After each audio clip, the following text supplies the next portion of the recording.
起身，吸氣，呼氣。最大壓力就係應該係 NG 嘅時候，因為當我 NG 嘅時候，大家同事就會遲咗收工，即係有少少驚累咗大家會遲收工。咁有陣時我大壓力緊張嘅時候，我係會收到我個心跳聲啊。咁佢哋就會話：你心跳可唔可以細翻聲啲？因為我都聽唔到你嘅對白。一個人係咪好容易令到自己開心，而解決到一啲短期壓力嘅咧？其實你知我哋做呢行咧，壓力一定有噶嘛。啲老闆成日會俾 order 我哋，咁啊，當有時有好多事，尤其屋企啦、私人事夾埋一齊嘅話咧，壓力會變得好大，個人好易好 collapse 嘅。咁參加呢個訪問之後咧，咁有兩位好嘅嘉賓。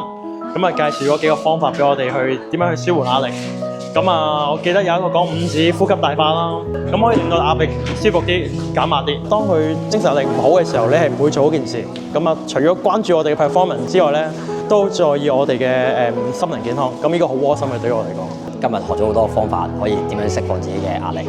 平時我釋放壓力都係可能揾啲朋友去飲下嘢啊、唱下歌啊、跑下步咁樣咯。即係其實都係俾一個時間自己放空，係啦，分散自己注意力咯。